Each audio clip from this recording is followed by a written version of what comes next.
பத்திரிகைகளின் பாராட்டு மழையில் நெஞ்சை பதற வைக்கும் கிளைமாக்ஸ் காட்சியுடன் பீப்பிள் மீடியா ஃபேக்டரி தயாரிப்பில் வெளிவரும் சாலா ஆகஸ்ட் 23 முதல் உலகமெங்கும். வணக்கம். இயக்குனர் வினோத் ராஜோடைய முந்தைய படமான கூழாங்கல் ராட்டர்டாம் ஃபிலிம் ஃபெஸ்டிவல் அவார்டு வாங்கின படம். இந்தியாவுடைய official Oscar entry, but final லிஸ்ட்டில் செலக்ட் ஆகலை. இந்த கொட்டுக்காளி பெர்லின் ஃபிலிம் ஃபெஸ்டிவலில் ஸ்க்ரீனிங்க்கு செலக்ட் ஆயிடுச்சு. பிப்ரவரி மாதமே அங்கே ஸ்க்ரீன் பண்ணாங்க. சில பல மாதங்கள் கழிச்சு இந்த வாரம் இந்த படம் இங்கே ரிலீஸ் ஆகுது. சிவகார்த்திகேயன் இந்த படத்தை ப்ரொடியூஸ் பண்ணியிருக்காரு. சூரி, ஆனாபென் இவங்க ரெண்டு பேரோட அந்த கேரக்டர் போஸ்டர்ஸே இந்த படத்து மேலே எனக்கு ஒரு கியூரியாசிட்டியை கிரியேட் பண்ணிச்சு. ட்ரெய்லரும் எனக்கு ரொம்ப வித்தியாசமானதாகவே இருந்தது. பட் கண்டிப்பாக இதுவும் கூழாங்கல் மாதிரி ஒரு ஆர்ட் ஹவுஸ் படைப்பாக தான் இருக்கும் அப்படிங்கிறதும் தெரிஞ்சுது. படம் ஜஸ்ட் ஒரு 1.25 மணி நேரம் மட்டுமே ஓடுது. இந்த ஷார்ட்டான கொட்டுக்காளி ஸ்வீட்டாகவும் இருந்துச்சா அப்படிங்கிறத இந்த சின்ன ரிவ்யூவில் சொல்கிறேன். அண்ட் சேனலுக்கு சப்ஸ்கிரைப் பண்ணாதவங்க சப்ஸ்கிரைப் பண்ணுங்கள். வீடியோ எப்படி இருந்துங்கிற கமெண்ட்டில் சொல்லுங்கள். வீடியோவை லைக் பண்ணுங்கள், ஷேர் பண்ணுங்கள்.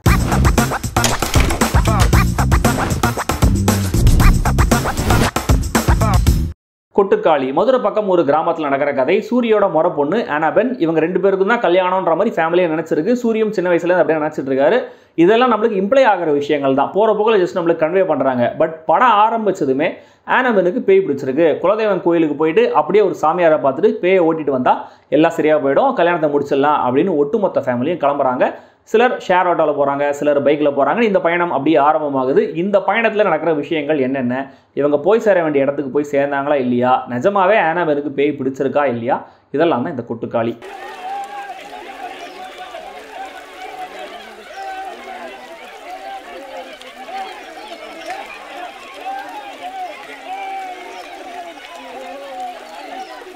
கொட்டுக்காளினா த அடமண்ட் கேர்ள் அப்படிங்கிறது தான் இங்கிலீஷில் அஃபிஷியல் டைட்டில் கேரக்டரில் ஆனாபென். படத்தில் அவங்களுக்கு அதிகபட்சம் ஒரே ஒரு லைன் தான் டயலாக். ஒரு இடத்துல லைட்டாக கொஞ்சம் முணுமுணுப்பாங்க. மற்றபடி பார்வையிலையும் பாடி லாங்குவேஜ்லையும் ரியாக்ஷன்ஸ்லையுமே தன்னுடைய அந்த கேரக்டர் அடமண்ட் நேச்சரை சூப்பராக வெளிப்படுத்தியிருக்காங்க. செம்ம எஃபெக்டிவான ஒரு பெர்ஃபார்மன்ஸ். தென் படத்துடைய ஹீரோ அப்படின்னு சொல்ல முடியாது சூரி. ஏன்னா விடுதலை, கருடன் மாதிரியான படங்களில் நாம் பார்த்த சூரி கிடையாது. டோட்டலாக வேறு வகையான ஒரு கேரக்டர். சூரியும் அதை ரொம்ப நேச்சுரலாக போர்ட்ரே பண்ணியிருக்காரு.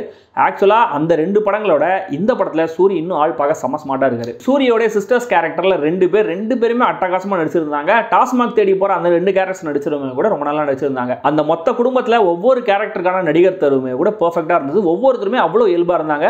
ப்ரெஸ் ரிலீஸில் சூரி, ஆனாபென் ரெண்டு பேர் தான் இருந்துச்சு. மற்றவங்க பேர் கண்டுபிடிக்க முயற்சி பண்ணியும் கண்டுபிடிக்க முடியல. So sorry. படம் முழுக்க நிறைய சிங்கிள் லென்த்தி ஷாட்ஸ் இருக்குது. சினிமாகிராஃபர் சக்திவேல் கேரக்டர்ஸோடவே ட்ராவல் பண்ணுற ஒரு ஃபீலாக படம் முழுக்க தந்திருக்காரு. சட்டுன்னு வர சில கட்டை வேஸும் மாஸ்டர் ஷாட்ஸுமே கூட நல்லா இருந்தது. நெல் பரப்பி வச்சிருக்கிறத காட்டுற ஒரு க்ளோஸ் அப் ஷாட் பெரிய ஸ்க்ரீனில் பார்க்கும்போது செம்ம மேஜிக்கலாக இருந்துச்சு. படத்தில் பின்னணி இசையே கிடையாது. சவுண்ட் டிசைனர்ஸ் சுரேன், அழகிய கூத்தன் ரெண்டு பேருமே அது தெரியாமல் பார்த்துக்கிறாங்க. அந்த லேண்ட்ஸ்கேப்பை சார்ந்து அவ்வளவு விதவிதமான சவுண்ட்ஸ். ஒரு ஃபங்க்ஷன் நடக்கும்போது மைக் சிட்டில் பாட்டு டிலேல கேட்குற விதம் இப்படி ரொம்ப பார்த்து பண்ணியிருக்காங்க. சூரியோடைய கேரக்டர் என்னங்கிறத எப்படி நம்ம போக போக டிஸ்கவர் பண்ணுறோமோ அதே மாதிரி தான் இந்த படத்தோடைய கதையுமே நம்ம டிஸ்கவர் பண்ண முடியும். கூழாங்கல் மாதிரியே இதுவுமே கூட ஒரு ரோட் மூவி மாதிரி தான். அங்கே ஒரு அப்பா பையனுடைய ட்ராவல், இங்கே ஒரு மொத்த குடும்பத்தோட ட்ராவல்.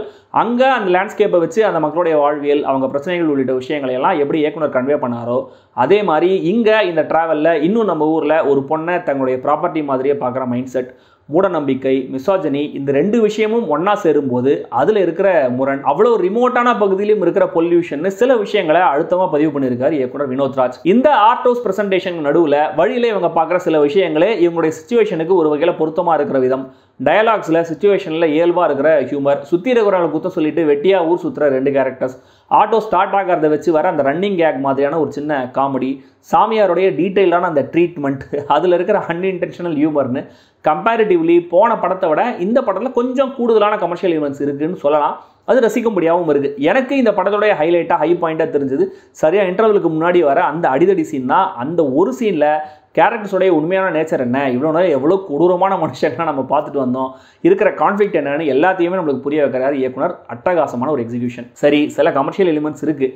ஆனால் அது கமர்ஷியல் படமா அப்படின்னு கேட்டிங்கன்னா கண்டிப்பாக இல்லை. இதுவும் கூழாங்கல் மாதிரியே ஒரு மாற்று சினிமா ஆர்ட் ஹவுஸ் படம் தான், அதாவது அவார்டு படம். ஸோ உங்களுக்கு கூழாங்கல் ஒர்க் ஆயிருந்துச்சு அப்படின்னா, உங்களுக்கு இப்படியான ஆர்ட் ஹவுஸ் படங்களுக்கான டேஸ்ட் இருந்ததுன்னா கண்டிப்பாக இந்த படத்தை பாருங்கள். ஏன்னா இந்த மாதிரியான படங்கள் குறைகள் அப்படிங்கிறது அவ்வளோ டிஸ்டர்ப் பண்ணாது. ஏன்னா இந்த படங்களை நம்ம என்டர்டெயின்மெண்ட்டுக்காக பார்க்கறது கிடையாது.